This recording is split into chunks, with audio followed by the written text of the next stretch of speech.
रूप पाहता लोचणी रूप पाहता लोचणी रूप पाहता लोचणी रूप पाहता लोचणी रूप पाहता लोचणी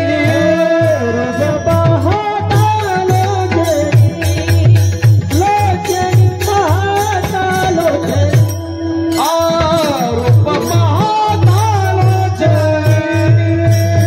रूप पाहता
भक्ता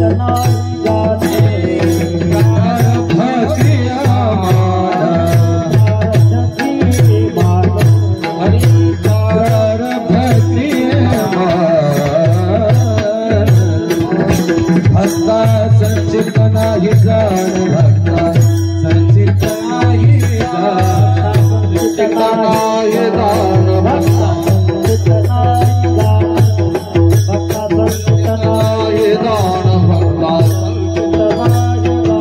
अवघा देवची झाला पाये अवघा देवची झाला पाये अवघा देवची झाला देवची झाला पायी भरोनिया दरबाई भरोनिया दरबाई दरबाई भरोनिया दरबाई भरोनिया दरबाई भरोनिया दरबाई सत्वर जातम बाधा रजतम बाधा सत्वर जातम बाधा लोहे हरि भक्ताचे कदा लोहे हरि भक्ताचे कदा लोहे हरि भक्ताचे कदा लोहे हरि भक्ताचे कदा लोहे हरि भक्ताचे कदा अवघा देवाची झाला अवघा देवाची झाला अवघा देवाची झाला भरोनिया दरबाई भरोनिया भरोनिया दरबाई भरोनिया दरबाई भरोनिया दरबाई भरोनिया दरबाई देव भक्त बना देव भक्त बने देव भक्त म्हणे नाही भिन्न तुका म्हणे नाही भिन्न म्हणे नाही भिन्न तुका म्हणे नाही भिन्न तुका म्हणे नाही भिन्न तुका म्हणे नाही भिन्न देव भक्त बना देव भक्त बना तुका म्हणे नाही भिन्न तुका म्हणे नाही भिन्न म्हणे नाही भिन्न तुका म्हणे नाही तुका म्हणे नाही भिन्न तुका म्हणे नाही भिन्न तुका म्हणे नाही भिन्न तुका म्हणे नाही भिन्न अवघा देवाची झाला पायी अवघा देवाची झाला अवघा देवाची झाला पायी भरोनिया दरबाई भरोनिया दरबाई भरोनिया भरोनिया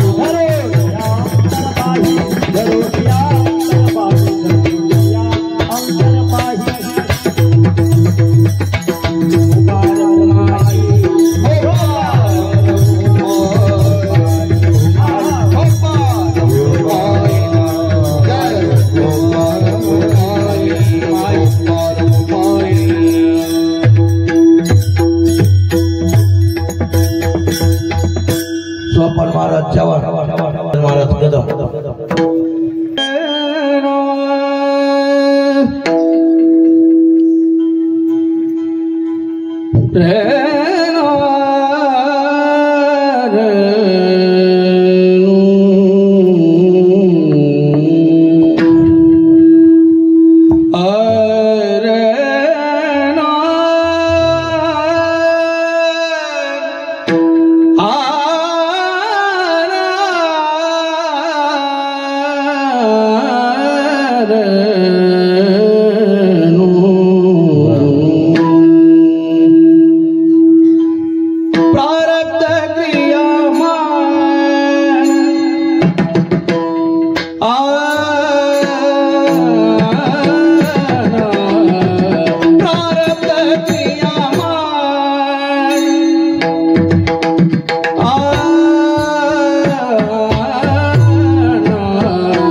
मगरे सरे सरे रे सनी सनी सला नि सरे नि सा ग मगरे सा रोनिया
श्री संत मोतीराम महाराज की जय, भारती महाराज की जय, शिवाजी महाराज की जय।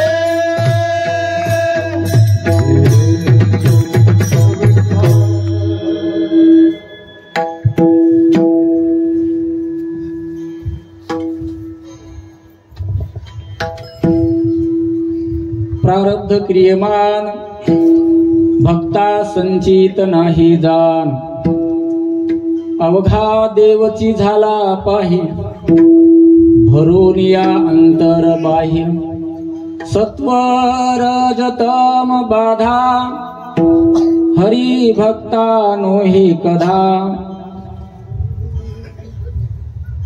अवघा देवची झाला पायी, धरोनिया अंतर्बाह्य,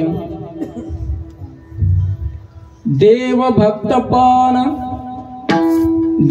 भक्तपण तुका म्हणे नाही भिन्न, अवघा देवची झाला पाही, भरोनिया अंतर्बाह्य विठाला झाला विठाला विठाला विठाला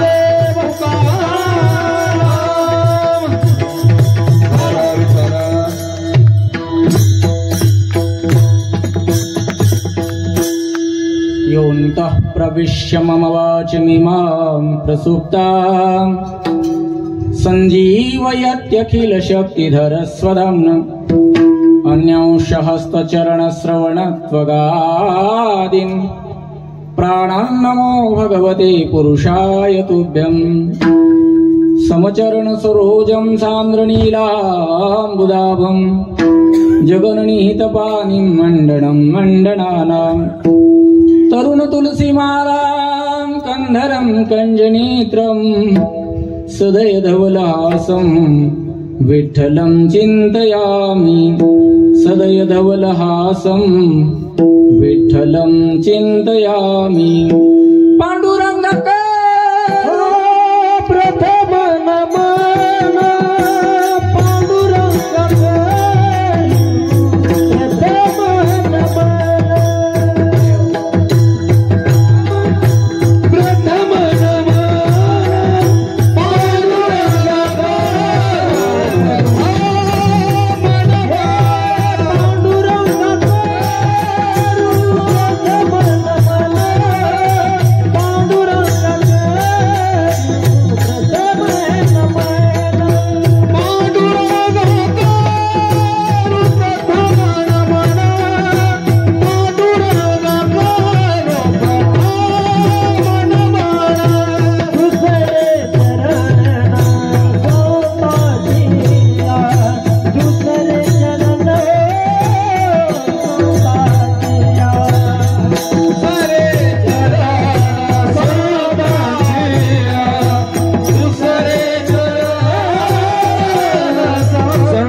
जीवोद्धारार्थावतारं कलङ्कं तेजोधिकामोदिवक्त्रं फलानि शवादापनोदारः दक्षं समाधिस्थमूर्तिं भजे ज्ञानदेवं नमो ज्ञानदेवो नमो ज्ञानराजा नमो ज्ञानसिन्धु सखा पूर्णमाधा मती मंदते ज्ञानदाता दिनासी नमस्कार माझा श्री गुरु ज्ञानेश्वरासी राम नाम मेलिन है देखत सब में राम ताके पद वंदन करू जय जय मोती राम जय जय मोती राम जयांचे केली स्मरण होय सकळ विद्यांचे अधिकरण तेची वंदू श्री चरण श्री गुरूंचे ते नमस्कारुणी आता प्रारब्ध क्रियमान भक्ता संचित नाही जाण अवघात देवची झाला पाय धरून या अंतरबाह्य प्रस्तुत प्राप्तस्थळी प्राप्त प्रसंगी कीर्तन रूपी वाक्पुष्प सेवेसाठी निवडलेला अभंग अनंत कृपा सिंधू जगदोद्धारक श्रीमंत श्री जगद्गुरु तुकोबाराय यांचा 4 चरणाचा अभंग आहे। या अभंगामध्ये जगद्गुरु तुकोबाराय भगवान परमात्म्याचे जे निष्ठावान भक्त आहेत हरिभक्त आहेत त्यांचा लौकिक आणि अलौकिक विशेष गुण किंवा महिमा या अभंगामध्ये तुकोबाराय प्रतिपादन करतायत। विठाला विठाला विठाला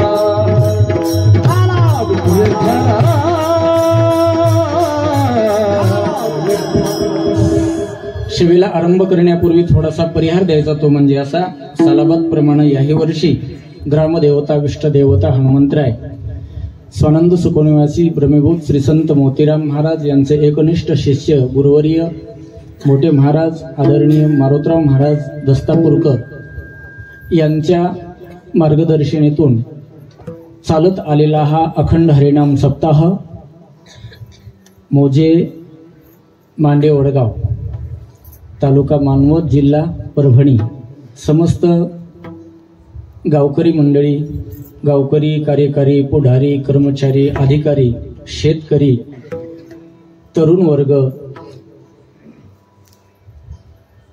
पुरुष मंडळी महिला भक्त मंडळी यांच्या सहश्रमात चालत आलेला हा अखंड हरिनाम सप्ताह या सप्ताहामध्ये विशेष उपस्थिती वारकरी संप्रदायाचे थोर उपासक आदरणीय आमचे हरिभक्तपरायण नामदेव महाराज चव्हाण सोपान महाराज चव्हाण आपल्या परिसराचं वैभव आमचे माऊली गेलो विसरून मदनजी महाराज कदम आमचे संतोषजी महाराज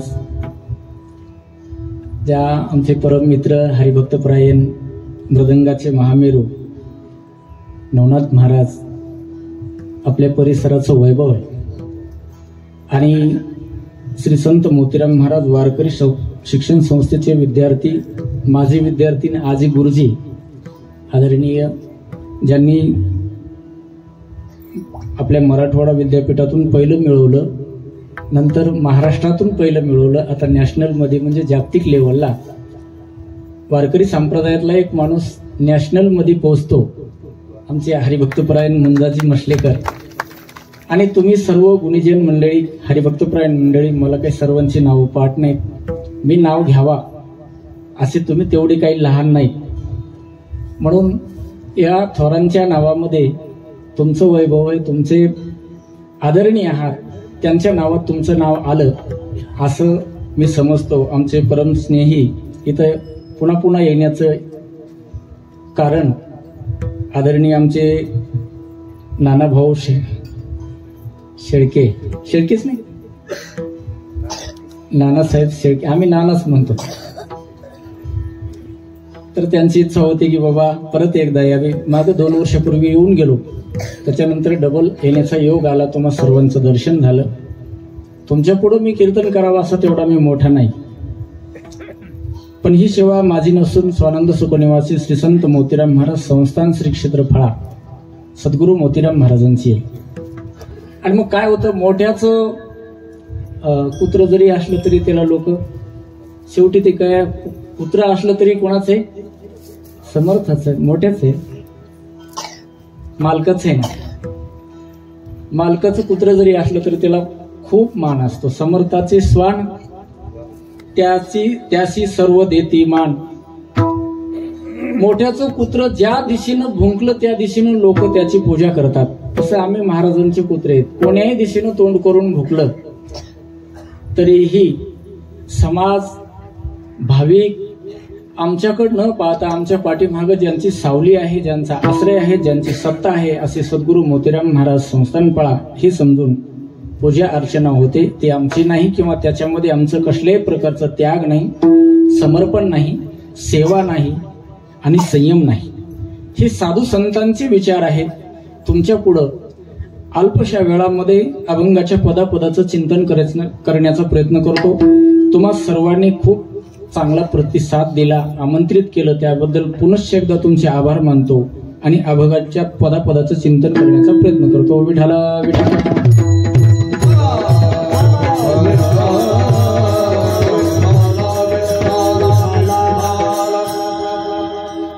महाराज, या संसारामध्ये कोणी जरी जीव जन्माला आला ना, तो 4 योनीपैकी कोण्यातरी योनीला येतो. त्या 4 योनीची नाव आहेत. पहिली अंडज आहे, दुसरी जारज आहे, तिसरी स्वेदज आहे आणि चौथी उद्भिज आहे. हे क्रमानं असे नाव का सांगतो तर ह्या विश्वसृष्टीची रचना होत असताना पहिल्यांदा अंडज योनी प्राप्त झालेली. ब्रह्मदेवानं पहिला कारखाना टाकला तो कोणता? अंड्याचा. म्हणून तर शासन म्हणते रोज देत जा वारकऱ्यांच्या लेकराला. विठाला विठाला विठाला. या लोकतंत्रामध्ये ह्या लोकांना समाजाला कुठं न्यायचंय, कुठून आलेत आणि कुठं न्यायचंय याचाच पत्ता नाही. पिछेसे आईन आगे धकाई. काय घेणं देणंच नाही समाजाचं, संप्रदायाचं, ह्या समर्पणाचं, ह्या मानवतेचं. ह्या लोकांना काही घेणं देणंच नाही. यांचं घेणं आणि देणं एकच आहे, 5 वर्षानंतर एकदा. पण मला एक सांगायचंय, पहिल्यांदा अंडज योनी निर्माण झाली. म्हणजे अंड्यामधून जन्मणारे, मग ते साप असतील. साप हे अंड्यातून का जन्मतात तर पूर्वी सापाला सुद्धा पंख होते, नंतर त्याचे छाटले गेले. जसं पूर्वी आम्हाला कुणबी होतं, मध्ये मध्ये छाटल्या गेलं, तसं सापाला पूर्वी म्हणजे पंख होते, ते उडत होते गरुडा बरोबर. कारण गरुडाचे चुलत भाऊ आहेत ना ते, हे सावत्र भाऊ आहेत. मला एक सांगायचंय की प्रत्येक जे अंड्यातून जन्माला आलेला आहे त्याला अंडज योनी म्हणतात. तर त्या अंड्यातून जन्माला जे आले त्यांच्या प्रत्येकामध्ये भगवान परमात्म्यानं विशेषता, विशेष महिमा आहे. प्रत्येकाचा विशेष महिमा आहे. न्यायशास्त्रकारांना या सृष्टीची रचना सांगत असताना एकानं असं मत मांडलेलं आहे. न्यायशास्त्र म्हणतं बाबा या जगामध्ये 9 द्रव्य, 7 पदार्थ, 24 गुण आणि विशेष म्हणजे एकच आहे. आणि विवेक असून ते अनंत आहे. विशेष अनंत आहे. विशेष हे अनंत आहे आणि अनंताचा एकांत रूप आहे. तर प्रत्येकाच्या ठिकाणी अंड्यातून जन्माला जरी असेल तर त्याचा एक विशेष आहे. अंड्यातून साप जन्मला, त्याचा विशेष आहे का नाही? इथं जर जोरात मी म्हटलं ना, धावाला लय मोठं जनावर आलं, इथं कोणीच थांबायचं नाही, सगळ्याच्या आधी मीच पळून जाईल. हे त्याचा विशेष आहे. का बरं? त्याच्या ठिकाणी विष असल्यामुळं त्यानं जर दंश केलं तर माणूस काय होतो? गतप्राण होतो. मरणाची भीती आहे, हा त्याचा विशेष आहे. अंड्यातून जन्माला आलेली कोंबडी आहे, त्याचा एक विशेष आहे. कोंबडी कळते ना? कोंबडी तिचा एक विशेष आहे. तुम्ही खंडीवर ज्वारी आहे, अशी खंडी म्हणजे 20 मन, म्हणजे त्याला आपण 10-20 क्विंटल म्हणतो. तर ते खंडीवर ज्वारीवर जरी कोंबडी ठेवली तर काय करते ती? डायरेक्ट बोलन काय बेव, त्याला काय आपली मुलाखत, ती उकरते. ज्वारीवर जरी गेलं तर ती उकरते. किती डीएड झालेला असलं तरी, टेक्नॉलॉजी बायोलॉजी शिकलेली जरी कोंबडी असली तरी ती काय करते? तुझ्या बाईनं असंच केलं, तुझ्या सासून तसंच केलं, तुझ्या बहिणीनं असंच केलं, तुझ्या नंतर. कोंबडीचं सांगतो, तसं काही तुम्ही नाराज होऊ नये. कोंबडीचा एक विशेष आहे की ती उकरते. पालीचा एक विशेष आहे, एका कवीनं म्हटलेलंच आहे नाही का? भिंतीवरची पाल जशी एक नजर भिंतीवरची पाल त्या किड्याला मुंगीला इतकी जप धरून उडी मारती महाराज, पंख असणाऱ्या पाकोळीला सुद्धा एका झपाट्यातच पकडते. हा तिचा विशेष आहे. प्रत्येक अंड्यातल्या योनीमध्ये, अंडज योनीमध्ये विशेष आहे. म्हणजे महिमा आहे त्याचा. जारज योनीमध्ये सुद्धा अंडज, उद्भिज, नंतर उद्भिज म्हणजे झाडामधून. झाडाचं एक विशेष आहे. झाडाच्या ठिकाणी निसर्गानं 3 प्रकारचा विशेष दिलेला आहे. सर्वात जवळचा जर सोयरा कोण असेल तर वृक्ष आहे महाराज. आपला प्रत्येक जीवाचा 184 योनीमध्ये सर्वात जवळचा जर नात्याचा कोण माणूस असेल जीवन जगत असताना, ते फक्त एक वृक्ष आहे. मग ते कल्पतरू असेल किंवा गांजाचा असेल मला माहिती नाही, पण उद्भिज जे असेल ते झाड आहे ना, वृक्ष आहे. याला संताची उपमा दिलेली आहे शास्त्रकारांनी. पिबंती नद्य स्वयमेव नांभ स्वयं न खादंती फलानी वृक्षा. सर्वात जवळचं नातं जर कोण असेल तर कोरोनामध्ये आपल्याला माहिती आहे कोण होता आपल्या सर्वात जवळ. फक्त वृक्ष हे आपल्या जवळचा होता. ध्यानात ठेवा. आपण ज्या वेळेला कोरोना पॉझिटिव्ह झालो त्यावेळेला आपल्याला ऑक्सिजनची व्यवस्था केली होती का नाही? ऑक्सिजन कोणा आईच्या दुधातून निघते का बोवाच्या टोपीतून, फेट्यातून निघते का नवनाथ महाराजाच्या पकवाजातून निघते, चौकदाराच्या दंडूतून निघते का, गाईच्या दुधातून निघतंय, पाण्याचं मंथन केल्यावर निघतंय, दुधाचं मंथन केल्यावर निघतंय? नाही. ऑक्सिजन कशातून मिळते? ऑक्सिजन फक्त झाड आणि फक्त वृक्षामधून मिळते. आणि ऑक्सिजन जर समजा जन्मल्या आईचं दूध नसलं तरी चालेल, गाईचं दूध नसलं तरी चालेल, पण जन्मल्या मुलाला पहिल्यांदा काय पाहिजे? ऑक्सिजन पाहिजे. आईच्या दुधापेक्षाही ऑक्सिजन महत्वाचा आहे. म्हणून सर्वात जवळचं नातं जर कोणाचं असेल तर माणसाचं आणि झाडाचं, जीवाचं आणि वृक्षाचं नातं आहे. म्हणून प्रत्येकाच्या जीवनामध्ये आपल्याला जर जाळायचं असेल तर 4 झाडं लागतात. तर मग मरायच्या आधी किमान आपण आपली तरी सोय करून जात जावं असं मला वाटतं. विठ्ठला विठ्ठला.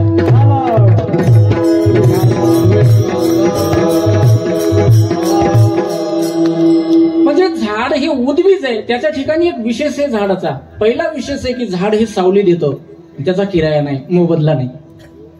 वृक्षाचा दुसरा एक विशेष आहे की ते माणसाला सुगंध देतं. काय प्रत्येक झाड आहे ना ते कशामुळे ओळखत असतात? तर वृक्ष जाणे जे नाही, माणूस जाणे जे बोले आणि झाड जाणे जे फुले, हे त्याच्या ठिकाणी सुगंधता हा एक विशेष आहे. त्याच्या ठिकाणी तिसरा एक विशेष आहे ते म्हणजे ते खायला फळ देतं. आणि चौथा एक विशेष आहे की ते कोणीच देऊ शकत नाही, म्हणजे झाड वृक्ष हे ऑक्सिजन देतं. ऑक्सिजन, सावली, फूल आणि फळ या 4 गोष्टी झाडापासून मिळतात. हा त्याचा काय विशेष आहे. त्यातल्या त्यात ते जर येड्या बावळीचं असेल तर लईच गार. आणि कल्पतरूचं मिळालं तर तेवढे आपण भाग्यवान नाहीत म्हणा.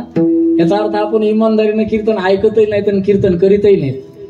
कल्पतरू भेटत नाही याचा अर्थ काय?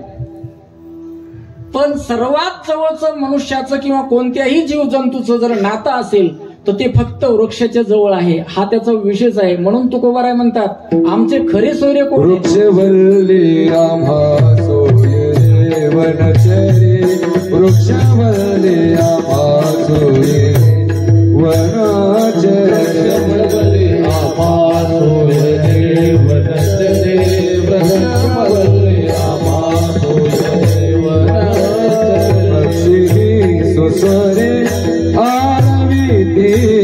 वृक्षवल्ले आम्हा सोयरे वनचरे, वृक्षवल्ले आम्हा सोयरे वृक्षवल्ले आम्हा सोयरे वनचरे, वृक्षवल्ले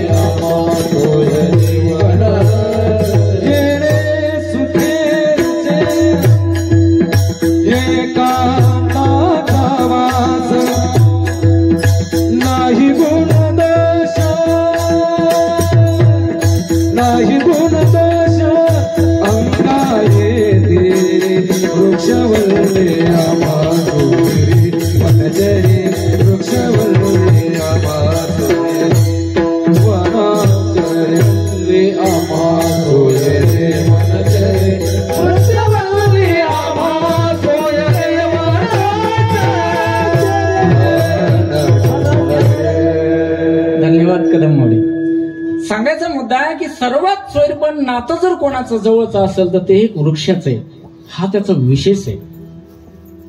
मग अंडजामध्ये विशेष आहे, उद्भिजामध्ये विशेष आहे, जारजमध्ये प्रत्येकाचा विशेष आहे. जारज म्हणजे झार असतो ना आपल्या जन्मतेवेळेस, आपणही जारज योनीमधले आहोत. गाय असेल, जेवढे काही पशु आहेत, मानव आणि पशु जेवढे काही असतील 184 आहेत. तर 84 लाख जारज जेवढे जंतू आहेत का नाही, त्यांच्या प्रत्येकाच्या ठिकाणी एक विशेष आहे. गायीचा विशेष काय? गायीचा सहवास झाल्यानंतर माणूस आरोग्य राहतं बरं का. गाय सांभाळल्यानंतर जे रोग वाढलेत भारत देशामध्ये, त्याचे एकमेव कारण आहे की भारताच्या राष्ट्रपतीने सांगितलं होतं, राजेंद्र प्रसादांनी सांगितलं होतं, जगामध्ये जर गाय नाहीशी झाली ना, हिंदू धर्माला बुडवायची गरज नाही, तो त्याच्या हातानेच बुडतो. हे त्यावेळेस त्यांनी 50 वर्षापूर्वी लिहून ठेवलंय. विठाला विठाला.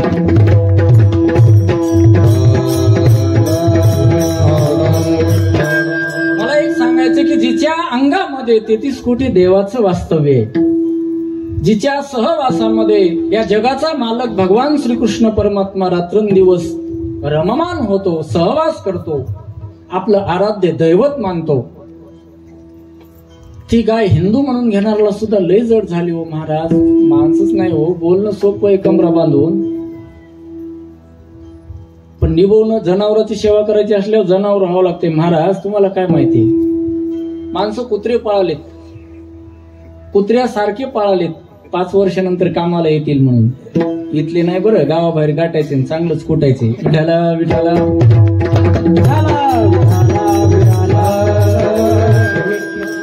सो म्हणून प्रत्येक जण वेगवेगळे प्राणी पशु वगैरे पाळतात, पण जे अति महत्वाचं आहे ते पाळत नाही. गाय एक विशेष आहे. गायीच्या सानिध्यामध्ये राहिल्यानंतर माणसाला भूतबाधा होत नाही. गायीच्या सानिध्यात राहिल्यानंतर माणसाला कॅन्सर नावाचा रोग होत नाही. तुम्ही पहा, गायीचं अति दूध सेवन केल्यानंतर होऊ शकेल, पण सानिध्यानं होत नाही. गायीच्या गोमूत्रामध्ये धन्वंतरी नावाचा वैद्य की त्याला जगामध्ये कोणताच रोग निवृत्त करता येत नाही अशी शक्ती, प्रत्येक रोगावर औषध आहे असं गोमूत्र आहे. तिच्या मुखामध्ये गंगेचा वास आहे, तिच्या पोटामध्ये भगवान श्रीकृष्ण परमात्मा वास्तव्य करतो. हे गायीचा विशेष आहे. नाही नाही, तिचं दूध हे टॉनिक आहे. जन्मल्यानंतर आईचं नाही चालत. काय म्हणालो, खरंय का? मी पेला असेल, मलाही कोणीतरी माऊलीनं पाजवलंय, तुम्ही पण प्रत्येकानं पिलेलं आहे. आईचं नाही, त्याला गायीचंच लागतं, आणि तेही गावरान गायीचंच लागतं, त्या जर्सीचंही नाही चालत. काही काहींनी दूध पुड्यातलं पाजवलं, त्यांनी लगेच वृद्धाश्रमात पाठवलं. मला एक सांगायचंय की गायीचं दूध हे पवित्र आहे आणि गोड आहे, आणि विशेष म्हणजे त्याला मृत्युलोकी अमृत म्हणतात. पाहे पा दूध पवित्र आणि गोड, हे तिचं विशेष आहे. बरोबर आहे. गायीचं आहे. वाघाचा एक विशेष आहे, मरून जाईल पण तो जिबीनच, गळे इतक्या पाण्यात तुम्ही बुडवा, तो जिबीनच पाणी पेल, ते त्याची सीमा उल्लंघन करत नाही.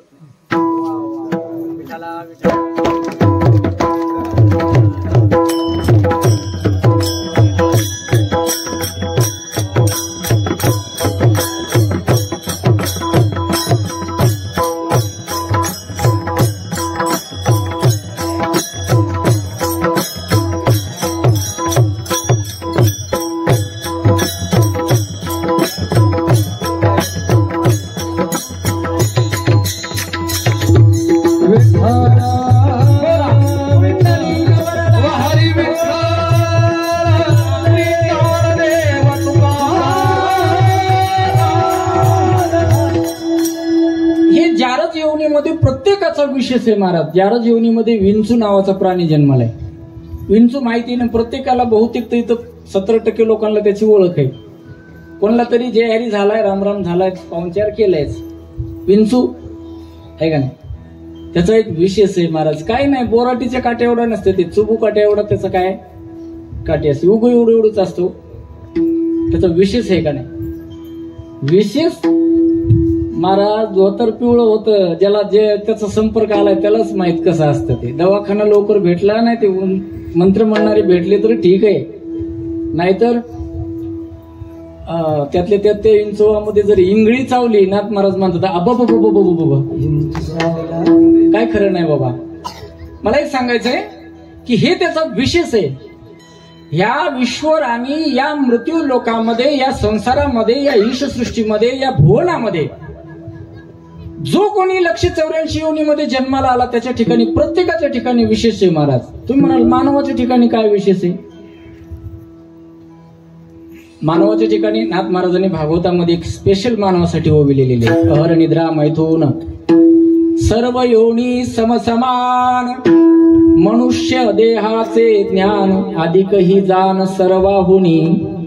वा याची देही घडे देवाचे भजन आणि गहिना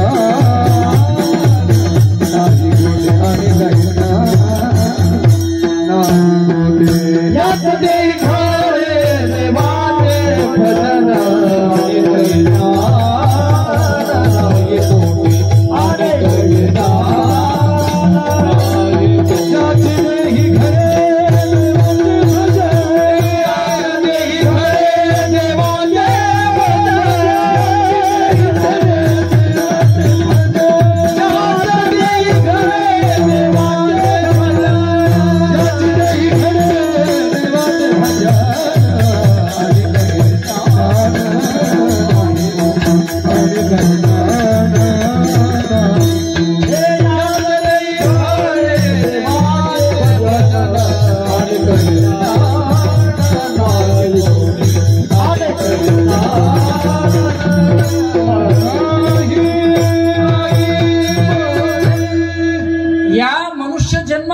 फक्त देवाचं भजन करता येतं हे याचा विशेष आहे.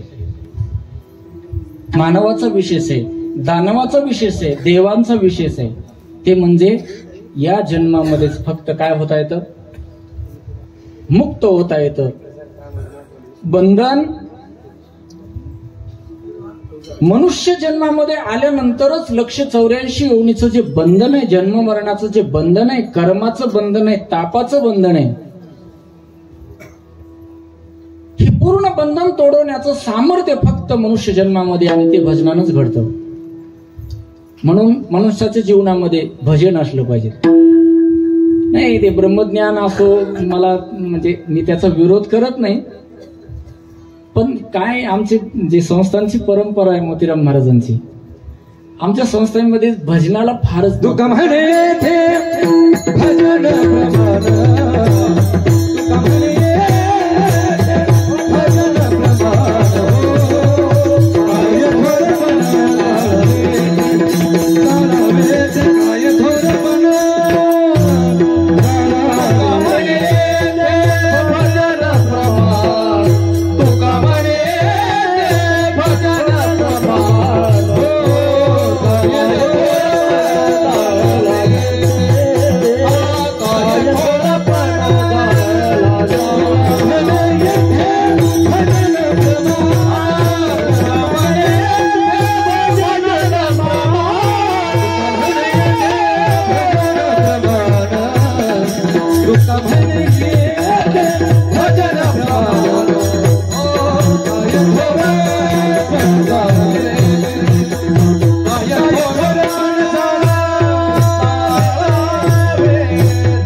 सुंदर जोडी. गावकरी खूप हुशार आहेत महाराज.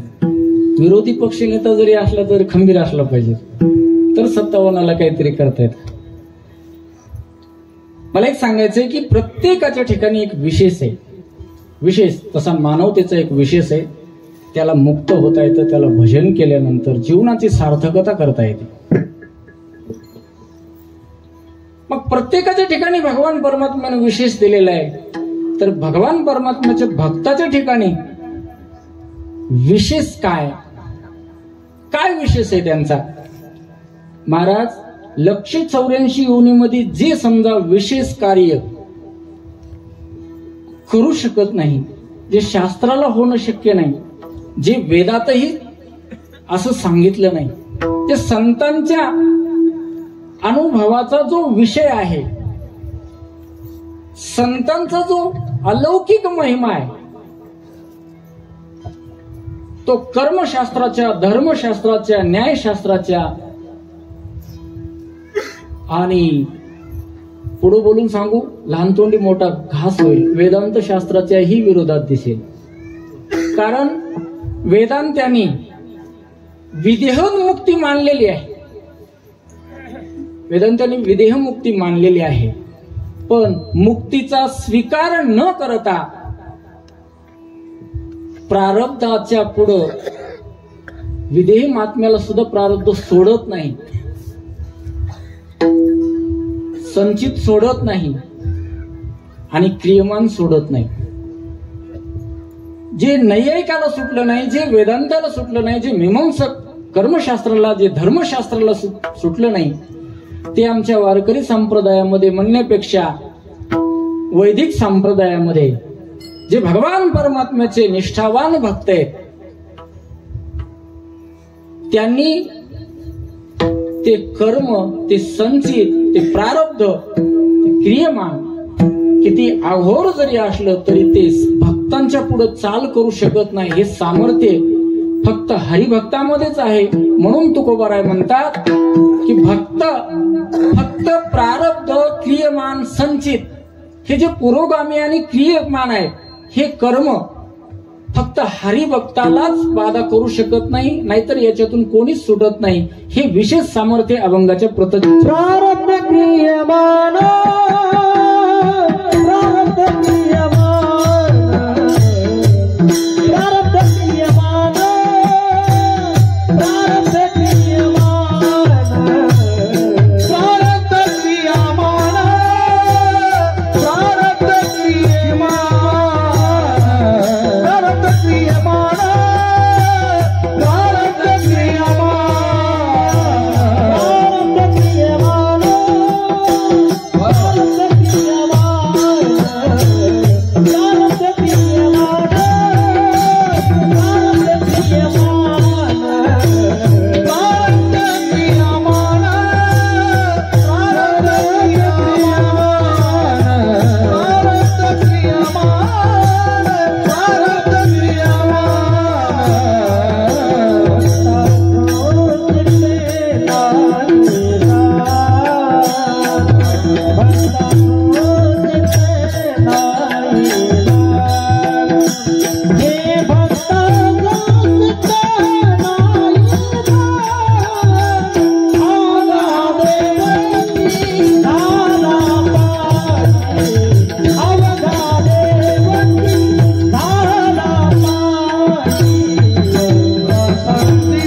मध्ये प्रत्येकाच्या ठिकाणी महिमा आहे, पण तो सामान्य महिमा आहे. पण जे हरिभक्त आहेत त्यांचा एक विशेष महिमा आहे. जे प्रारब्ध आहे, ज्यांनी देवदेव करणारा नाही, देवाला विरोध करणारा नाही, देव नाही, देवाचा बाप सुद्धा सोडला नाही सोडला. ज्या प्रभू रामचंद्राचं आपण तोंड भरून सर्व संप्रदाय, शास्त्र, संत वर्णन करतो, त्या प्रभू रामचंद्राला तर प्रारब्धानं सोडलंच नाही, पण त्याच्या बापाला सुद्धा सोडलं नाही. कर्मे श्रीराम वनवासा गेला, कर्मे दशरथ गेला, कर्मे रावण जय पावा, विरोध धरा सीताने. कर्मे श्रीराम वनवासा गेला, कर्मे दशरथ वियोगी में. कर्म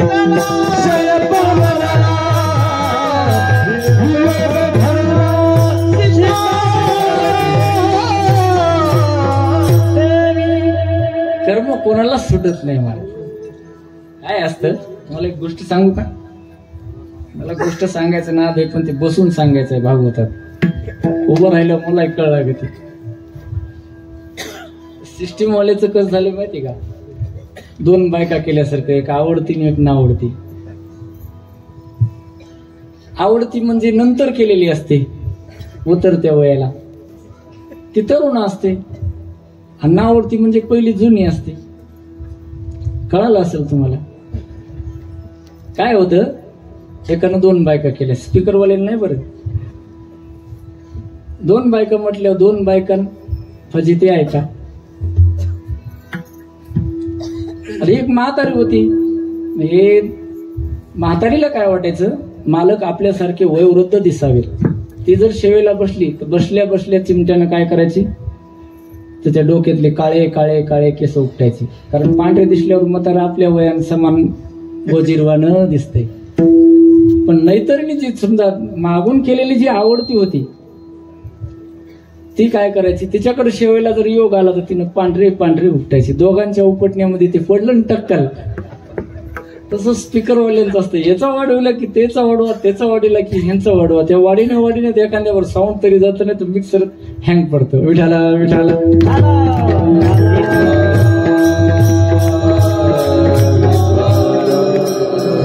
प्रत्येकाला कर्म सोडत नाही महाराज. कर्म कोणालाच सोडत नाही. भूतलावर जर कोणी आला ना, तो कर्माला जर चुकवतो म्हणून, एक जणांनी कर्माला आपण सापडायचं नाही म्हणून असा शेतात मोठा खड्डा केला 20 फुटाचा, 10 बाय 10चा असा खोल 20 फूट खड्डा केला. आणि एका दिवशी खरी असं रस पोळ्या खाऊन तडून मला आ केलं तर दिसल इतकं खाऊन आला. पुन्हा ताण नको म्हणला, वरून उडी मारणार. आता मध्ये कर्माला सापडायचंच नाही म्हणलं, लय तारच दिलाय. सोयरे म्हणाले भेटायलाच येत नाही, याला माणुसकीच नाही. घरचे म्हणाले त्याला घरच सुटत नाही. त्यागला वैतागला खड्ड्यात उडी टाका म्हणलं आपल्या शेतात जाऊन. लोकांचे टाकलं तर पंचनाम्याला अडचण. खड्ड्यात उडी टाकणार एवढ्यात खालूनच आवाज आला. म्हणलं ओ महाराज दमन. ते म्हणलं काय झालं? खाली मी आहे म्हणलं. त्यांनी सांगितलं कोण आहे? मला कर्म म्हणतात म्हणलं. कर्म? अरे म्हणलं तुला वैतागूनच इथं आलो ना. त्या कर्मानं सांगितलं नाही बाबा नाही. ज्याले जीव नेदी तुकोबराय सांगतात, ज्याले जीव नेदी मारिलेची मरे प्रारब्ध ते उरे मागुतले. विठाला विठाला.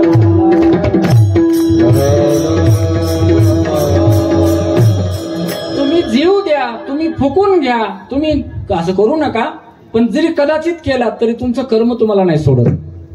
म्हणून कर्माला पारंमुख होऊन कोणा आत्महत्या करू नये. मग तो शेतकरी असेल, स्त्री असेल, सार्वजनिक कोणी असेल, आत्महत्या करू नये महाराज. काही झालं तर चालेल, सगळा तुम्ही गाव सोडून जा, तालुका सोडून जा, जिल्हा सोडून जा, राज्य सोडून जा, देश सोडून जा, पण देह सोडू नका. कारण हे घोर महत् पाप आहे. किती जरी संकट आलं तर माणसाला जीव द्यायचा प्रसंग आला नाही पाहिजे. जीव देऊ नये, कारण हा एवढा अनमोल किमतीचा जीव आहे.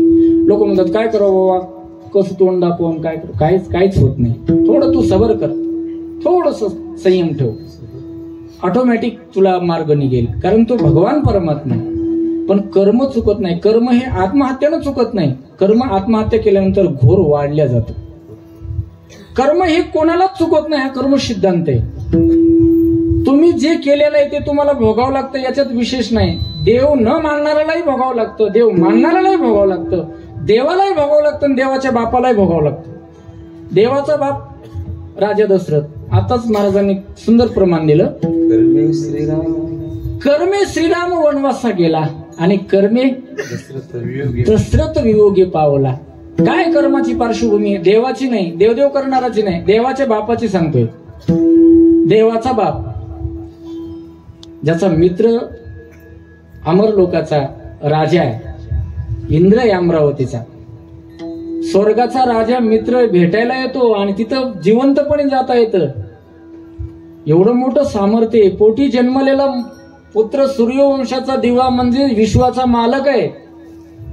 ज्या वंशामध्ये प्रत्येक 8 पिढीला भगवान परमात्मा पुन्हा पुन्हा येऊन पृथ्वीचं भार पाप वज कमी करतो. आणि त्या वंशातल्या प्रभू रामचंद्राच्या बापाच्या कर्माची कथा आहे.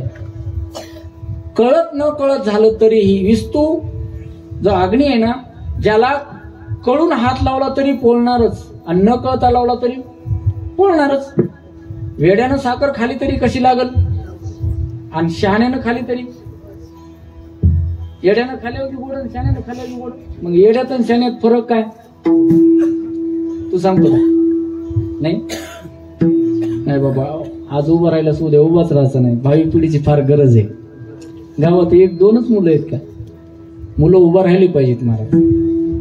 हा, मुलं उभं राहिली पाहिजे. आपली मुलं उभं राहतात वरातीत, नाही का?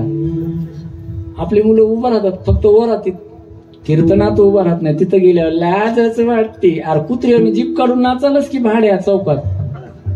बदमास कुठले की उठे भामटे लोक असतात महाराज. मग पोरगा ऐकतच नाही. अरे तूच आहे ना, ऐकत नाही म्हणजे कान नाहीत का त्याला? तुझ्यामध्ये शक्ती नाही, तुझ्यात हिंमत नाही. घरून आवाज येत, पप्या तुझ्या बापानं जर समजा तुला काय म्हणलं तर मला डायरेक्ट सांग, मी ते बघते, ती असंच आहे. या मला एक सांगायचंय, काय सांगत होतो मी? देवाच्या बापाचं कळत झालं तरी न कळत झालं तरी साखर गोड लागते. विस्तू कळत न कळत सुद्धा पळतो. भया विस्तवात साखर दोष नाही बरं, मग ते समान असतात. तो कोणी जरी असला तर त्याच्या ठिकाणी आपोपर भाव नाही. मला एक सांगायचंय, कोण्याही माणसाला कर्म चुकत नाही, देवाच्या बापालाही चुकत नाही. पण त्यांच्याकडून न कळत झालं होतं, अनावधानानं झालं. राजा आहे, अष्टभोग प्रधान आहे तो. शिकार करणं राजाचं एक म्हणजे प्रामुख्यानं काय धरलं जातं? आता शिकारीला प्राणीच राहिले नाहीत. पहिले माणसं कमी होते, प्राणी जास्त होते. आता प्राणी कमी झाले, माणसंच वाढले. का? या माणसानं प्राणी ठेवलेच नाही, असे प्राणी माणसं झाले. विठाला विठाला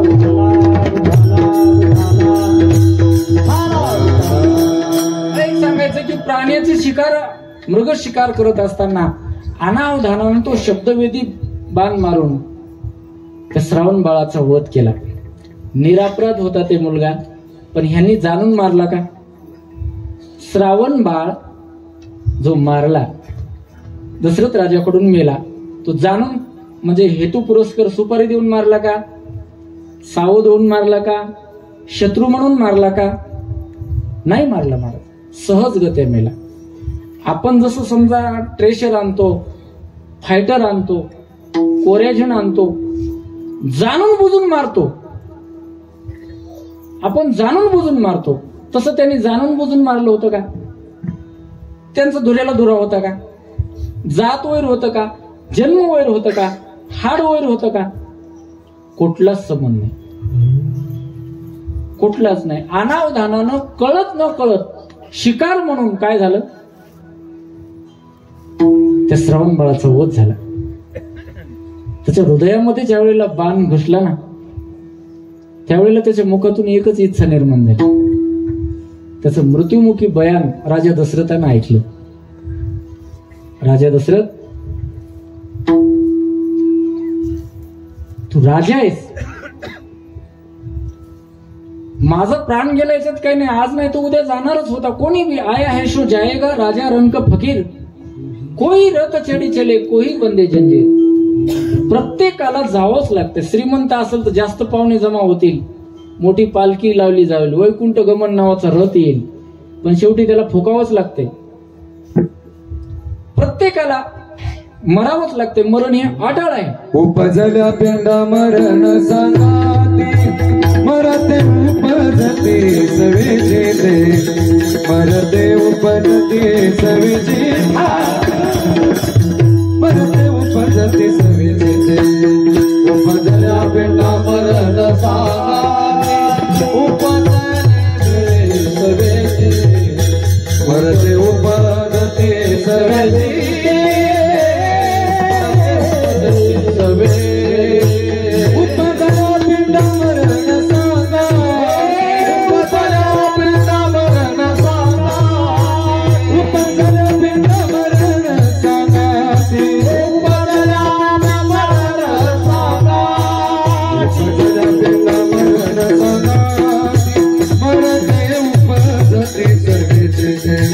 मरते उपजते सगळी मरते उपजते सगळी मधुना बिना मरता मरते उपजते सगळे मरते उपजते सगळे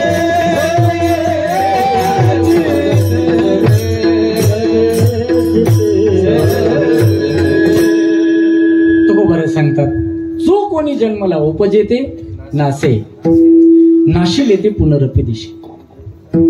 प्रत्येकाला महाराज मरण आहे हे मान्य आहे. तो श्रावण बाळ बोलू लागला, राजा मला मान्य आहे तुझं मरण, माझं मरण आहे, आता मी मरणार आहे, पण माझं मृत्युमुखी अरे कैदी असेल, आतताई असेल, आतंकवादी असेल तरी त्याची महाराष्ट्र शासन, केंद्र शासन, लोकशाही, हुकुमशाही, राज्यशाही त्याची अंतिम इच्छा पूर्ण करतात. तू राजा आहे, तुला काम सांगू नये, देवाचा प्रतिनिधी आहेस, तू देवाचा प्रतिनिधी आहेस. राजा हा देवाचा प्रतिनिधी असतो. तुला काम सांगू नये, पण मी माझं एक कर्तव्य म्हणून सांगतो की माझ्यानं पूर्ण झालं नाही. माझ्या आई वडिलाला खूप तहान लागलेली आहे. मम माया बाप तारेली झाडा खाले बसले मम माया ताप मारले झाडा खाले बसले मम माया बाप तारेली झाडा खाले बसले आवड गळते देवने चाललो कासेला नाव श्रावण बाळ शरणाला तो थांबून आला रडला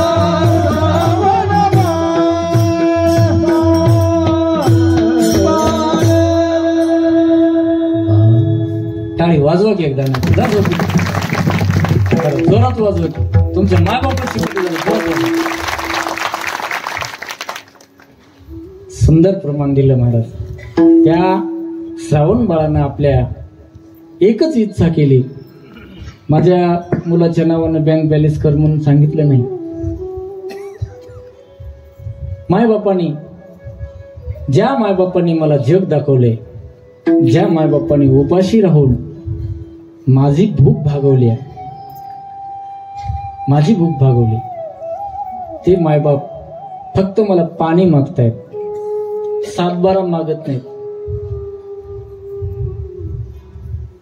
आई वडिलाची अंतिम इच्छा जो मृत्युमुखी बयानामध्ये देतो, मृत्यू इच्छेमध्ये देतो, तो आई वडिलांचा किती प्रिय असेल, किती प्रिय असेल. त्या राजा दशरथाच्या हातून त्यांनी पाणी पिलं नाही, नाव सांग तेव्हाच पाणी पितो, पण त्यांनी प्राण सोडला पण पाणी स्वीकारलं नाही. प्राण सोडला पण पाणी नाही स्वीकारलं. म्हणून लोकांनी कोणी काही जरी म्हणत असेल तरी मायबाप महाराज यांची जास्त काही इच्छा नसते. जास्त कीर्तनामध्ये असे काही तत्वज्ञान ऐकू नका, कीर्तनामध्ये जास्त तत्वज्ञान ऐकू नका. कीर्तनामध्ये सर्वात महत्वाचा मुद्दा आहे की ज्यांनी आपल्याला जग दाखवलंय, ज्यांनी आपल्याला जनार्दन दाखवण्याचं सामर्थ्य दिलंय, त्या आई वडिलांना विसरू नका. कलियुगामध्ये हे नेमकं उलट घडले. कलियुगामध्ये सगळ्याला प्रिय आहेत माणसं, फक्त आई वडिलाला काय नाही. आई वडील म्हणलं की तू यात घे 2 एकर आगाव घे, नाही यात नको रे बाबा. तिकडं कोणाचं शेण काढील, कोणाचा गहू काढील, पण मायबापांचं जर सेवा करायची म्हटलं जड जाते. पण एक ध्यानात ठेवा, ज्याच्याकडं आई वडिलांची सेवा केली त्याची मुलं बघा बुद्धिमान असतात, त्याची मुलं नोकरीला लागतात, त्याची मुलं व्यवसायात जातात. जे आई वडिलाची सेवा करत नाही ना, किती संपत्ती कमवू द्या तुम्ही बघा, ज्या घरावर दिवे लागतात त्या घरावर ते चिकट्या गवत उठते, चिकट्या गवत. म्हणून हे सामर्थ्य आई वडिलात. जगामध्ये असा कोणीही माणूस नाही जो आई वडिलांच्या श्रापामधून श्रीमंत संत आणि शांत झालेला आहे, समाधान नाहीये. म्हणून जीवनामध्ये हर बात को तुम भूल भले, माँ बाप को मत भूलना, उपकार इनके लाखों हैं, इस बात को तुम मत भूलना. तुम भूलो भले, माँ बाप को मत भूलना, हर बात को तुम भूलो भले, माँ बाप को मत भूलना, उपकार इनके लाखों हैं, इस बात को मत भूलना. चाहे लाख कमाई धन दौलत, बंगला कोठी का बनाया, लाख कमाए धन दौलत, बंगला कोठी का बनाया, लाख नहीं खात है सब, इस बात को तुम मत भूलना. हर बात को तुम भूलो भले, माँ बाप को मत भूलना, हर बात को तुम भूलो भले, माँ बाप को मत भूलना, मत भूलना. वा, प्रत्येक गोष्टीला विसरलं तरी चालेल, पण आई वडिलांना विसरू नये. का? त्यांची आशीर्वाद, त्यांची जी दुआ आहे. मेडिकल कॉलेजमध्ये, मेडिकल आयुर्वेदामध्ये दवा काम करत नाही, पण आई वडिलांचं दुआ काम करते. एवढं सामर्थ्य.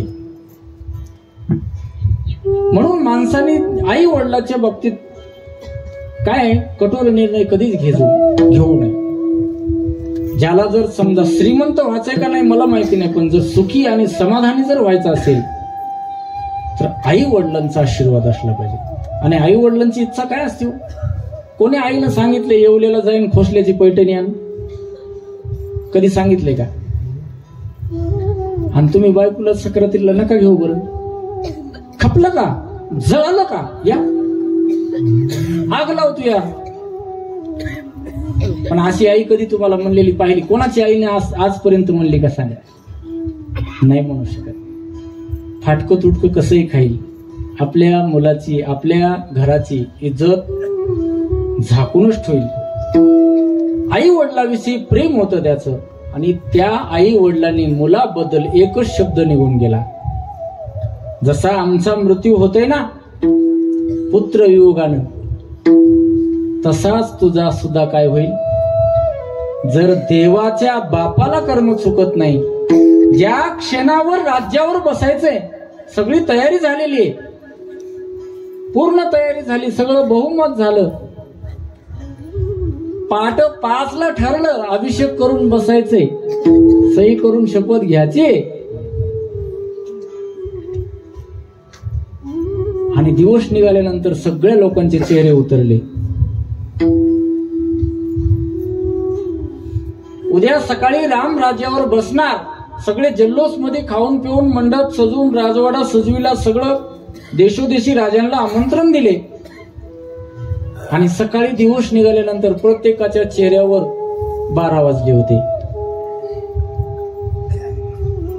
ज्या क्षणात राज्यावर बसायचे त्या क्षणामध्ये सगळे राज अलंकार काढायचे, संपूर्ण राज्य सोडून द्यायचे आणि वनवासात जायचे. अंगावले कपडे सुद्धा न्यायचे नाहीत. अंगावले कपडे सुद्धा न्यायचे नाहीत. लाकडाचे पायात ते खडावा केल्या होत्या. काय केलं होतं? खडावा पाट्या केल्या आणि त्याला अंगठी बसून लाकडाची. चित्रकूट पर्वतावर मागून पुन्हा छोटे सरकार आले, भरत महाराज, आणि भरताने सांगितलं, दादा तू जर वापस नाही आलास तर मी राज्यावर माघारी जाणार नाही.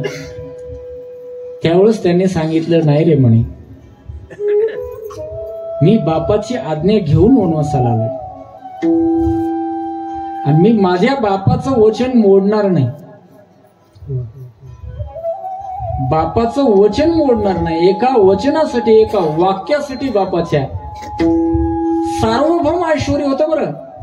अफगाणिस्तान, पाकिस्तान, बांगलादेश, तुमचं हे सर्व पूर्ण भारत देशाचं साम्राज्य होतं.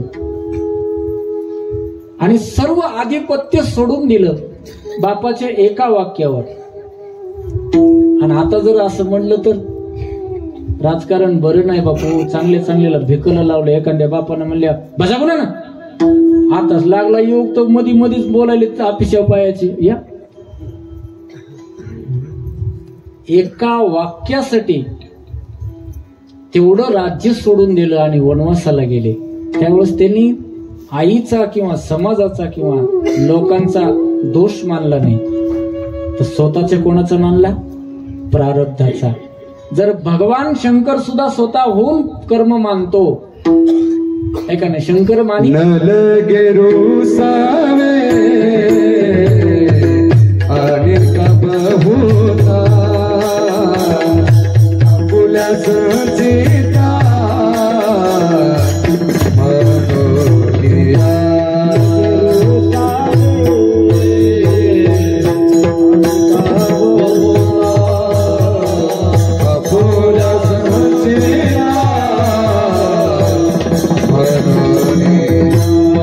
आपुल्या संचिता आपुल्या संचिता मनोनिया आपुल्या संचिता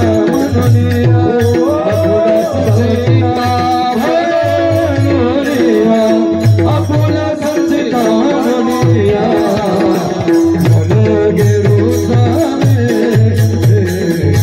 आणि काबहुता आपुल्या संचिता मनोनिया.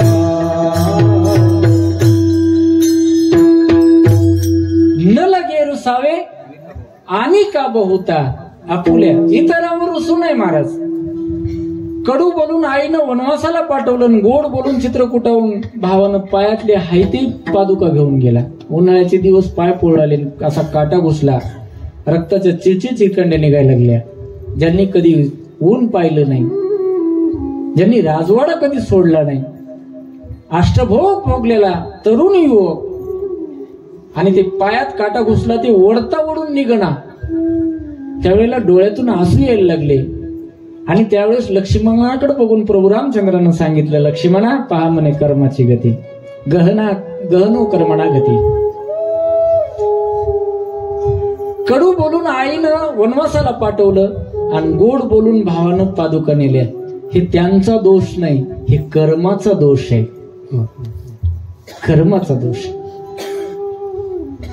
बरं, या जन्मामध्ये कर्म झालं, आईनं वनवासाला पाठवलं, तीच पुढच्या जन्मामध्ये देवकी झाली. कंसाला मारल्यानंतर कृष्णाला कडकडून मिठी मारली, कुरवाळलं, आणि देवकीनं सांगितलं, बाळा सगळं जग म्हणतंय 5वीच्या दिवशीच तू काय केलास, पहिला अणुबॉम्ब टाकलास पुतना मावशीवर. 5व्या दिवशीच मारली ती पुतना राक्षसी. लोक गाईचं दूध पितात, तू गेल्या गेल्याच बाईचं ईस पेलस.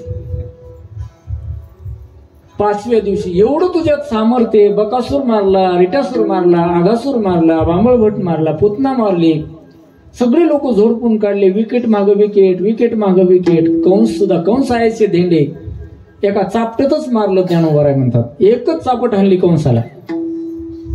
माणसानं पुचू पुचू हांजावच नाही. हाणलं ना एका टपूच, मग एक टपू दोन घाव. सौ सोनार की नाही एक लोहार की. मला एक सांगायचंय, एका चापटतच कंस मेला. तुम्ही हाणू नका. एवढं तुझ्यामध्ये सामर्थ्य होतं, तर तू आम्हाला तुरुंगामध्ये इतके दिवस का ठेवलंस? त्याने सांगितलं, आई बहुनी निवेदिताने जन्माने तवशारडून, तुझे आमचे खूप जन्म झालेत, हे तुला कळत नाही, मला कळत आहे. ती म्हणली, मला का कळत नाही? त्यांनी सांगितलं, माया. तुला काय कळतंय? मी मायेच्या पलीकडे आहे, मला हे सगळं कळतंय. काय झालं होतं नेमकं? काही नाही म्हणे, तू होतीस राजा दशरथाची आवडती कैकई आणि मी होतो कौशल्याचा पुत्र. तू मला 14 वर्ष वनवासाला पाठवलंस, म्हणून तुला 14 वर्ष जेलमध्ये भोगावं लागलं. विठाला विठाला.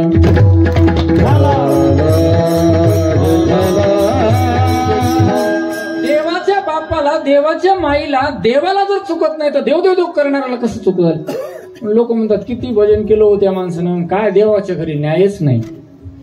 जस का हा ब्रह्मदेवाचा शिक्षक टीचरच आहे.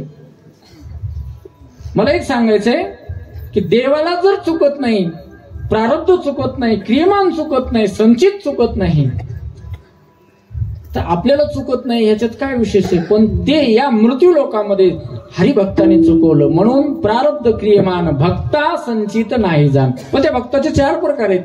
चतुर्विधा भजन्ते माम, सुकृतीन अर्जुन अर्थो जिज्ञासुरतार्थ ज्ञानीचे भरतर्षभा. बरोबर आहे, 4 प्रकार आहेत. मग त्याच्यातल्या कोणत्या भक्ताला चुकत नाही?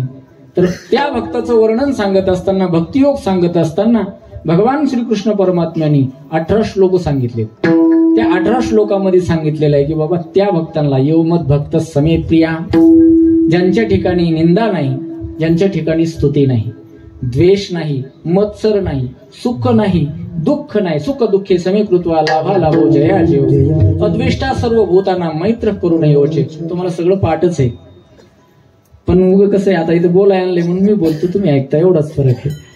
तर सांगायचा मुद्दा की हा जो भक्त आहे तो भगवान परमात्म्याला फारच प्रिय आहे. महाराज किती प्रिय आहे? प्रश्न विचारला अर्जुनानं, किती प्रिय आहे? त्यावेळेला भगवान परमात्म्यानं सांगितलं किं बहुना धनुर्धरा, जो मातेच्या उदरा, तो मातेचा सोयरा की तुला पा. एखाद्या आईच्या पोटी वैशेची शेवटी ज्ञानोबराय म्हणतात. वैशेची शेवटी एकुलता एक होय वांजोटी, ती मोहाची पोटी नाचू लागे ज्ञानोबराय म्हणतात. 60 वर्षानंतर एका बाईला मुलगा झाला. होऊ शकतो. सकाळ पेपरला एकदा बातमी आली, 80 वर्षाच्या म्हातारीला जुळवे झाले. सकाळ पेपरला आलता, दुपार नाही. मला एक सांगायचंय की काय होऊ शकतं, निसर्ग आहे, त्यांच्या मनात आल्यानंतर काही पण होऊ शकतं. तर त्या आईला जसा आनंद होतो किंवा त्या मुलाचं आणि आईचं नातं किती जवळच आहे. पती पत्नी एवढं आहे का? सासू जावा एवढं आहे का? बहिणी बहिणी एवढं? भावा भावा एवढं? माय बापा एवढं? ते प्रेम कोणा एवढं सांगता येत नाही, त्याला उपमाच नाही. तसं भगवान परमात्मा सांगतात माझे भक्त मला किती आवडतात, याला उपमा देता येत नाही, याला उपमाच नाही. एखादं उपमेय असं असतं की त्याला जर उपमा नसेल तर त्याला अनिर्वाच्य शब्द लावला जातो, त्याला अनिर्वाच्य शब्द लावला जातो. तसं भगवान परमात्मा सांगतात माझे जे भक्त आहेत, माझे जे भक्त आहेत ते निष्काम असतात. माझे भक्त निष्काम असतात म्हणजे अर्थार्थी नाही. माझे भक्त कामरहित असतात. याचा अर्थ कामरहित आहेत म्हटल्यानंतर अर्थार्थी नाही ना आर्थी नाही आणि जिज्ञासू नाही. आणि तिसरा मुद्दा त्यांचा असा आहे की त्यांना मुक्तीची सुद्धा आशा नाही. मुक्ती पांग नाही विष्णूची दासा. मग जर समजा यांना कोणतीच प्रिय नाही तर नेमकं काय प्रिय आहे? फक्त भगवान परमात्म्याचं नाम म्हणजे भक्ती. प्रेम प्रिय, परमात्म प्रेम पाहिजे आणि ते कामरहित गुणरहित प्रतिक्षण वर्धमानम. भक्तिशास्त्रामध्ये नारद महर्षीने त्याचं वर्णन केलं. तसं खरं प्रेम परमात्म्यावर करणारे जी भक्त असतात त्याला हरिदास म्हणतात. आणि त्यांच्या ठिकाणी कोणतंच प्रारब्ध राहत नाही. का राहत नाही? भगवान परमात्म्याला सुद्धा ते प्रिय असतात. तेही प्राणा परोते आणि ते प्रिय असल्यामुळं परमात्म्याची त्यांच्यावर कृपा असते. म्हणून एका जनार्दनी भोग प्रारब्धाचा आणि हरिकृपे त्याचा नाश झाला. म्हणून हरिभक्तांना प्रारब्ध क्रियमान बाधा करू शकत नाही. आणि ज्याच्याकडे प्रारब्ध क्रियमान संचित नसेल तो मानव दिसायला असेल, असायला मात्र तो काय आहे? देवच आहे. म्हणून अवघा देवची झाला पाहिजे. कारण धरून या अंतर बाहे, त्याच्या आत हरी बाहेर हरी, हरीने घरी कोंदी येले. जे जे दृष्टी दिशे ते ते हरिरूप. अशी त्यांची सृष्टी दृष्टीवाद आणि दृष्टी सृष्टीवादात त्याला प्रत्येकामध्ये परमात्मा किंवा परमात्म्यामध्ये प्रत्येक जण दिसतो. हे त्या हरिभक्तांचा विशेष गुण असल्यामुळं, हे विशेष महिमा असल्यामुळं तुकोबारा सांगतात त्याला सत्वरज तमाची बाधा होत नाही. आणि मग ते दिसतात कसे? महाराज अभंगाच्या शेवटी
अवघा देवाची झाला बाई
शेवटी तुकोबरे सांगतात देव भक्त पण तुका म्हणे नाही भिन्न. तुझ मज आहे भेद केला सहज विनोद, किंवा तुझ मज नाही भेद केला सहज विनोद.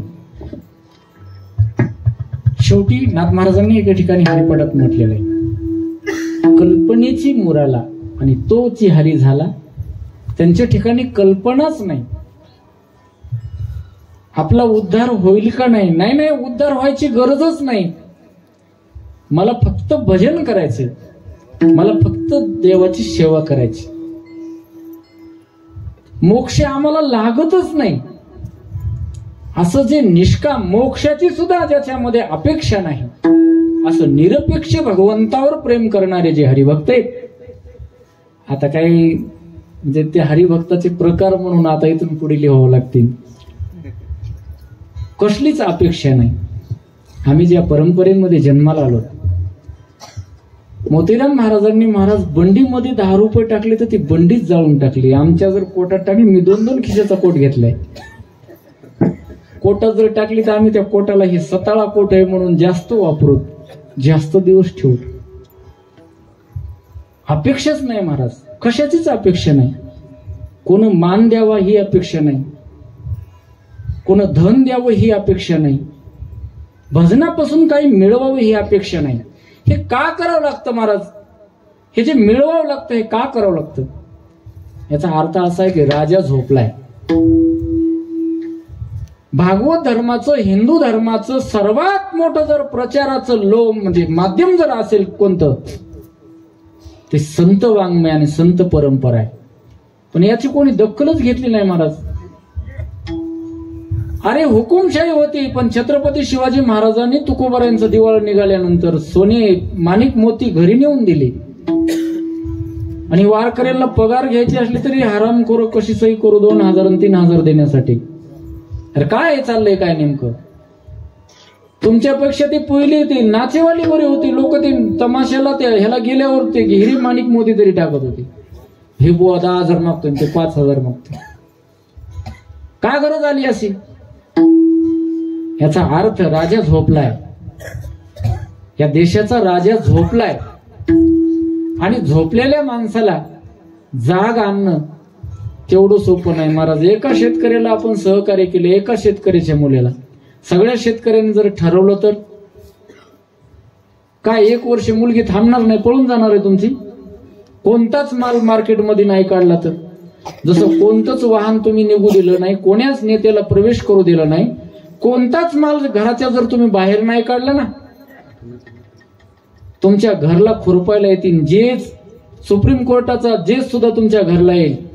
लाल दिव्याच्या गाडीत बसणारा बैलगाडीमध्ये बसून तुमचे बैल हाकीन, एवढा पावर तुमच्यामध्ये. पण तुम्ही आम्ही एक होत नाहीत.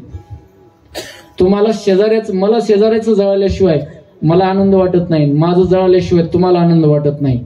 हा आपला परिणाम आपल्याला भोगायला मिळतो, याच्यात त्यांचा काहीच दोष नाही. अरे राजेशाहीमध्ये अन्न नव्हतं त्यावेळेस, कपडे नव्हते, खायला नव्हतं, तरी लोक सुखी होते. हुकुमशाहीमध्ये अनाचार झाला, अत्याचार झाला, तरी लोक सुखी होते. आणि या लोकशाहीमध्ये भारत स्वतंत्र झाला 21व्या शतकामध्ये तुम्हा आम्हाला जर खाली माना घालावं लागतात. गेल्या 20 वर्षापूर्वी सोन्याला भाव किती होता? 4,000 रुपये तोळा. 2003-4 ची गोष्ट आहे. आणि कापसाला भाव होता 42 रुपये क्विंटल, म्हणजे 4,200. आणि आता सोन्याला भाव आहे 62 आणि 64. 65 झाला का? 4 दिवसामध्ये वाढला. सोन्याला 65,000 भाव आहे, कापसाला 5 आणि 6,000 रुपये भाव आहे. कशाला शेतकरी म्हणाला? कारण शासनाकडे काहीच नाही, आपल्याकडे चुकी आहे. आपण जी वस्तू दळून खाता येते तीच जर पेरली आणि 1 वर्ष जर आपण भागवलं ना, तर यांना बाहेरून आणलेलं स्वीकारायचं नाही आणि आपलं द्यायचं नाही. यांना घरी येऊन खुरपावं लागेल. किती जरी क्लासहून अधिकारी असला त्याला 2 तास शेती करावीच लागेल. त्या इस्रायलमध्ये 10-11 देशानं त्याच्यावर अटॅक केलंय, पण तो स्वयंभू आहे. मुलीला 7वी ते 10वी 3 वर्षे कराटे शिकावंच लागते त्या देशामध्ये. कशाला मुलीवर बलात्कार होईल, कशाला कोणी छेडल, एका ठोक्यात मारून टाकेल ना ती. मंत्र्याचा मुलगा असला तरी 2 वर्ष मिलिटरीमध्ये काम करावं लागतं. 11 देश त्याच्यावर अटॅक करतात, पण तो माघार घेत नाही. देश केवढा आहे? महाराष्ट्र एवढा सुद्धा नाहीये त्याच्यात.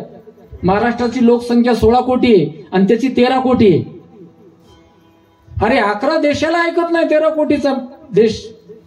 इतकं स्वतंत्र बनवलंय. यांनी आपले लेकरं, आपले नातू गादीवर सत्तेवर आपल्यालाच पाहिजेत. फार संडास पासून रोड पर्यंत सगळं मलाच पाहिजे. या देशामध्ये आपण अभागी म्हणून जन्माला आलो. भारत देशामध्ये पुण्याचं काम आहे, पण जन्म मिळणं भाग्यवान आहे, पण या लोकांच्या सत्तेमध्ये जन्मणं म्हणजे दुर्दैवी अभागीपणा आहे आपला. म्हणून आपल्यामध्ये जर एकी झाली तर काही पण होऊ शकतं. तसं भगवान परमात्म्याची जर निष्काम आपण सेवा केली तर परमात्म्याला एक दिवशी दया येईल आणि हे दैत्य लोक नाहीशी होतील. त्यावेळेलाच खरं आपल्याला रामराज्य मिळालं. अन्यथा शेतकऱ्याला जर भाव मिळत नाही तर हे रामराज्य नाही, हे कसायाचं राज्य आहे म्हणावं लागेल. विठाला विठाला.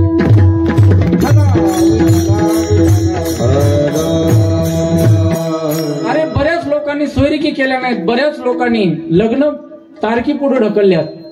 भाव नाही, एवढ्या वस्तूमध्ये विकायला परवडत नाही. खात काय चाललाय, निसर्ग काय करायलाय, बियाण्याचा काय भाव झालाय, फवारणीचा काय भाव झालाय, कुठं झोपलेत काही लोक. आपलेच लोक फलाने सरपंच बिलस्थानी सरपंच घ्या झेंडा नाच. अरे पण त्या नाचण्यामध्ये तुला नंग नाच करायला आणि तुझं नागो करायला तुला, हे आपल्याला समजत नाही. याचा परिणाम आपल्याला भोगावा लागतो. म्हणून आपण एक राहा, समतेनं राहा, आपण समविचारानं राहा, एकूण एकाला समजून घ्या. आपण एकानं एकाची समजा काटेकाडे बघू नका. कारण तू मत आना मेरे लिए, मैं आधा हुआ तेरे लिए, तू आएगी मेरे लिए मगर ऊपर खडा आहे तेरे लिए. आपण जर कोणाला त्रास देण्यासाठी गेलो तर आपल्याला कोणीतरी त्रास देण्यासाठी उभा आहे. म्हणून थोडस समजून सावध राहिलं पाहिजे. आणि आपण एकात्मता जर झाली तर ही एकात्मता संतांना अभिप्रेत आहे. भूता परस्परे पडो मैत्र जीवांचे.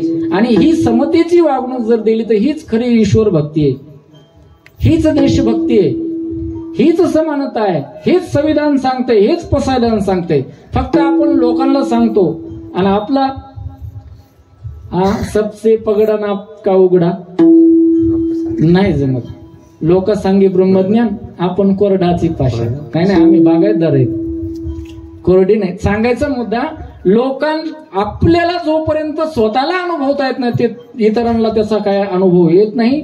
म्हणून समतेची शिकवण संतांनी दिलेली आहे, शास्त्राने दिलेली आहे, तसे संत सत्पुरुषांनी दिली, क्रांतिकारी लोकांनी दिली. या देशासाठी अर्पण झालेले लोक आहेत, देहाच्या आहुत्या दिल्यात. आणि त्याच समाजामध्ये, त्याच वंशामध्ये, त्याच भूमीमध्ये आपण जन्माला आलो. पण आपण त्यांचं खातो, त्यांच्या नावावर खातो, पण त्यांच्या नावाला काळिंबा फासतो. म्हणून आपल्याला हे भोगावं लागतं. आपल्यामध्ये एकात्मता झाली पाहिजे. माझी इच्छा नाही की तुम्ही फक्त उठलं की देवाच्या घरी भजन करीत बसा, आणि देवाची पण इच्छा नाही. वागणूक चांगली द्या, स्वतः चांगलं वागायला शिका, स्वच्छ कपडे घालायला शिका, स्वच्छ राहायला शिका. उगं रोडवर काम चालू आहे म्हणून दगड हे खोऱ्यानं टोपल्यानं संध्याकाळी उचलू आपले ओटे भर जाऊ नका. दारात गुडघ्यात का खट्टान समोर आपला 2 कोटीचा बंगला, ह्याला काय अर्थ आहे? ही देशभक्ती आहे? ही नाही ऐक आहे, हे नाही ऐका समाजातला. म्हणून रस्ते, गाव स्वच्छ असलं पाहिजेत. गावामध्ये 4 गोष्टी असल्या पाहिजेत. काय काय? देवालय चांगलं, इथलं देवालय खूप सुंदर आहे बरं का नाना, मला बरं वाटलं देवालय पाहिल्यानंतर. नाही तर काय काय ठिकाणी असे देवालय, माणसं गुटके तंबाखू खाऊन थुकलेले, पत्त्याचे डाव पडलेले, लेकरं शेंबडं हागलं मुतलं. नाही, सांगायचा मुद्दा, देवालय आज चांगलं असलं पाहिजे, गावात विद्यालय चांगलं असलं पाहिजे. उगं शालेय समितीसाठी भांडणं करू नका. त्या शाळेमध्ये शिक्षक किती वाजता येतात, त्यांचा परिपाठ किती आहे, धडे किती शिकवलेत. अरे 2-2 लाख रुपये तुम्ही तुमचे लेकरं घालून बाहेर घालता, पण गरिबासाठी शासनाने दिलेले त्याचे चांगलं राबवा ना. सगळ्या गोष्टी आहेत. 60-60 हजार रुपये पगार दिलेले, 80,000 पगार आहे. 80,000चा माणूस जर तुमचे लेकरं घडू शकत नाही तर 800 रुपये 1000 रुपये ट्युशनवाला तुमचं लेकरू घडू शकते का? त्याच्यावर नियंत्रण करा. देवालय चांगलं असलं पाहिजे, विद्यालय चांगलं असलं पाहिजे, गावामध्ये रुग्णालय असलं पाहिजे. मग ते पशुचं असेल, लोकसंख्येनुसार असेल, पण रुग्णालय चांगलं असलं पाहिजे. नाही तर काय काय रुग्णालय असे आहेत मारा, तिथं गेल्यावर रोग नीट होत नाहीत, तिथं गेल्यावर माणसं जास्त रोगी होतात. रुग्णालय चांगलं असलं पाहिजे, गावामध्ये वाचनालय चांगलं असलं पाहिजे. जग कुठं गेलं हे तिथंच गेल्यानंतर कळतं. ग्रंथ हाच माणसाचा गुरु आहे. आणि गावामध्ये शौचालय सुद्धा असलं पाहिजे. कुठं जाओ, ग्रामपंचायत आपले सहर्ष स्वागत करीत आहे. ग्रामपंचायतमध्ये येणाऱ्या भाविकाची व्यवस्था झाली पाहिजे, सार्वजनिक शौचालय असलं पाहिजे. या 5 गोष्टी ज्या गावात आहेत त्याला गाव म्हणतात, नाही तर त्याला स्मशानभूमी म्हणतात. तिथून जर तुम्ही सुधारणा झाली तर तुमचे मुलं सुधारतील, आणि मुलं सुधारली तर तुमचं गाव सुधारल, गाव सुधारलं तर तालुका. आपल्याला आंतरवाली सराटीचं माहितीये, एका पोरानं गाव घडवलं आणि गावानं तालुका घडवला, तालुक्यानं जिल्हा घडवला आणि जिल्ह्यानं राज्य घडवलं. साधी जवळची गोष्ट आहे. 1 वर्षाचा लढाई साध एका वर्षात जे 50 वर्षात करू शकले नाहीत. 2001 मध्ये मी मराठा महासंघाचा उपाध्यक्ष होतो आणि कलेक्टर ऑफिसला उपोषणाला बसलो. पहिल्यांदा मेचकीत एक काठी खाल्ली आहे मी. आणखी माझं गुडघा दुखतंय. राजीनामा दिला, फेकून दिला ना आपलं हे बरं आहे म्हणलं कमरा बांधून. सोपं नाहीये, पण त्या माणसाने गोर गरिबांचं दुःख वाटून घेतलं. त्याला गरिबांचा नक्की आशीर्वाद लागणार, नक्कीच लागणार. महाराज त्यांनी स्वतः जीवावर उदार झाला. मायबाप, बायका, लेकरं पाय खुरखुरू लढत होते, पण त्यांनी माघार घेतली नाही. आज पाणी बंद आहे. 4 दिवस झाले. वा वा वा. कशाबद्दल पाणी बंद आहे? सगळे सोयरे. अच्छा अच्छा अच्छा. सगळे सोयराच हे जरांगे पाटलांचं त्यांचं तर आहेच की त्यांचंच योगदान आहे. त्यांचा त्याग, समर्पण आणि त्यांचं संयम हे आपल्या कामाला आलं. तसं आपण जर त्याच जोटीनं जर कोणतीही मागणी केली तर वाघिणीचं दूध सुद्धा आपल्या घरला येईल. डेअरीचं दूध नाही, वाघिणीचं सुद्धा येईल. एवढं सामर्थ्य आपल्यामध्ये आहे. आणि हे सामर्थ्य आपण जर घडवलं तर आपल्याला देवावरून वेगळं व्हायची गरज नाही. जी तुमच्यात शक्ती आहे तीच परमात्म्याची शक्ती आहे. देव आणि भक्त हा वेगळेपणा येत नाही. त्यांच्या ठिकाणी कसल्या प्रकारचा भाव राहत नाही. हा भाव जर जायचा असेल तर देशभक्ती करा किंवा ईश्वर भक्ती करा. त्याच्यामध्ये तुमचा व तुमच्यासह समाजाचा उद्धार होईल. आणि जर तुम्ही हे सोडाल तर स्वतःसह जगाचं वाटोळं होईल. ही सदिच्छा व्यक्त करतून शेवीला पूर्ण विराम. विठोबा रखुमाई.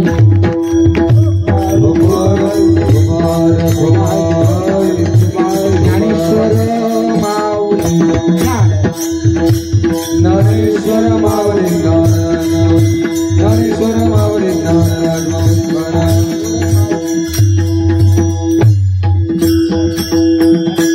रुपयाला असतं, पण संस्थेनं उपक्रम लोहर पाळवती चाल मला 20 रुपयाला आहे. ज्यांना पाहिजे असेल त्यांनी गाडीकडे घेऊन जावं. 1 महिना झालाय पण 11 महिने शिल्लक आहेत.